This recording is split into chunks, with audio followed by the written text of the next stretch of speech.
Christopher Dembig, vous êtes économiste chez Saxo Bank, bonjour. Bonjour. Alors il y a aujourd'hui des vraies interrogations sur les conséquences des politiques monétaires menées à la fois par la BCE en Europe et par la Fed aux États-Unis. Et il y a une vraie question, c'est est-ce que cette liquidité qui va être injectée risque finalement de ne pas se transmettre à l'économie réelle et vienne alimenter une inflation des actifs sur les marchés avec in fine une bulle. Alors on voudrait avoir votre opinion sur ce sujet, vous qui êtes économiste de banque, est-ce qu'il y a un risque de bulle? Qu'en pensez-vous?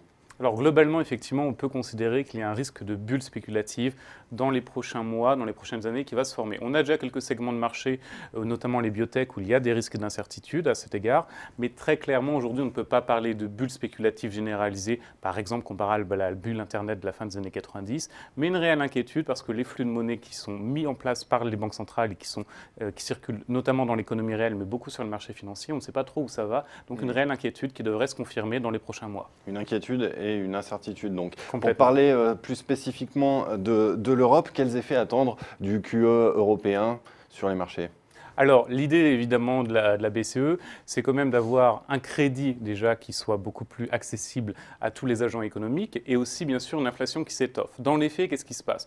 Effectivement, ce qu'on constate, c'est surtout que sur les marchés financiers, on a une hausse qui se poursuit des différents indices. On pensera notamment au CAC 40 ou encore au DAX. La baisse assez mécanique de l'euro puisqu'on dévalue la monnaie. On a un mécanisme de création monétaire qui se met en place, donc pas de réelle surprise. Ce qui est intéressant de voir aujourd'hui, c'est par contre qu'en dépit des mécanismes mis en œuvre par la BCE qui sont sans commune mesure, ce qu'il est important de rappeler, on a des perspectives en termes de croissance réelle et aussi en termes d'inflation qui restent relativement faibles. Donc, où va cet argent? Est-ce que le mécanisme est complètement parfait? Très clairement, non. Et où va cet argent? On peut très nettement craindre qu'on a la création de bulles spéculatives. C'est quand même assez faible pour l'instant en Europe. On n'a pas assez peu d'éléments empiriques pour le justifier par contre. Et sur la demande de crédit, on peut imaginer qu'il y ait une dynamique qui s'enclenche?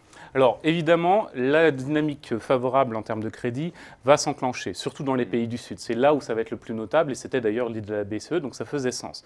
Par contre, dans les pays qui sont un peu plus en meilleure santé, comme la France, on pensera notamment, le problème, on peut avoir un crédit qui soit beaucoup plus accessible, des taux beaucoup plus faibles, mais au final, il n'y a pas de confiance des agents économiques. Donc il y a un phénomène de fait que les agents ne vont pas chercher à emprunter. Et là, pour les pays corps, on appelle pays corps comme la France ou encore l'Allemagne dans une moindre mesure, effectivement, les mesures de la BCE vont avoir un impact très faible. Mais pour le Sud, le crédit devrait se relancer. On voit déjà des signes positifs, notamment en Espagne.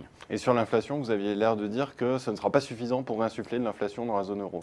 Concrètement, effectivement, les perspectives d'inflation, elles sont relativement faibles. En termes de mise en place d'un processus d'assouplissement quantitatif, on manque beaucoup de recul au final pour étudier avec exactitude ce qui a été fait. Il y a une durée de transmission qui est un petit peu longue. Il y a une durée de transmission qui est très longue. On estime à peu près, les plus optimistes, à 12 mois. On peut très facilement aller à 18 mois. Donc il faudra un certain temps. La BCE a déjà pris en compte cet aspect-là dans ses perspectives d'inflation. Ce qu'on peut au minimum dire par rapport au QI qui avait été mis en place aux États-Unis, les études ont été faites, c'est qu'on n'a pas une inflation qui s'étoffe automatiquement, mais c'est qu'on a au moins un ancrage des anticipations d'inflation à très long terme, c'est-à-dire sur 10 ans, qui se met en place. Donc au minimum, ça veut dire concrètement que peu importe ce qui se passe, avec la mise en place du QI, peut-être qu'on n'aura pas une inflation très forte dans le court terme, mais sur le long terme, on reviendra avec l'objectif de 2% de la BCE.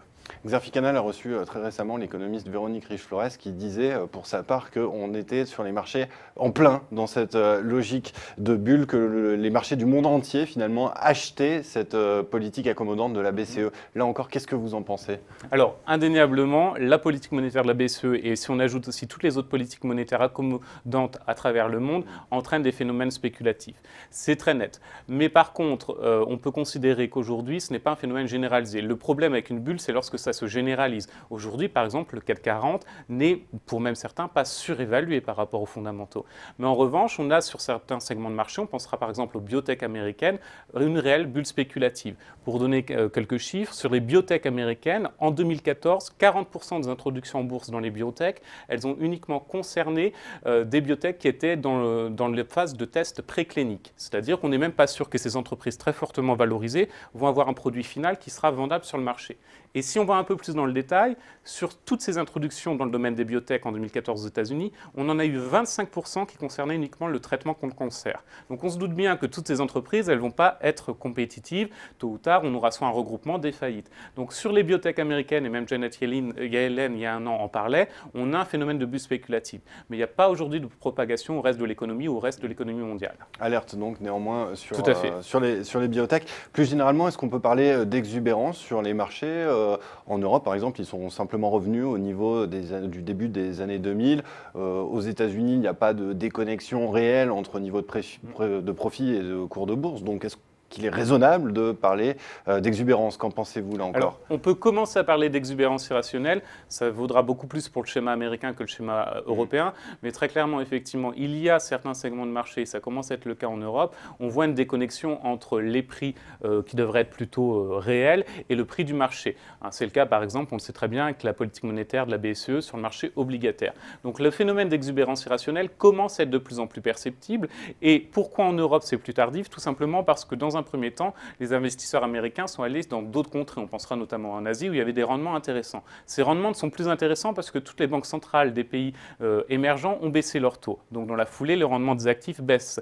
Donc automatiquement, on va aller en Europe où on a un afflux de liquidités et surtout on a la perception d'absence du risque. Pour moi, le réel problème aujourd'hui et qui fait parler d'exubérance irrationnelle, c'est que les investisseurs n'ont plus la perception du risque. Il n'est plus pricé, comme on dit dans le marché, sur le prix des différents actifs. Et c'est ça qui peut faire craindre justement la formation d'une bulle spéculative beaucoup plus importante.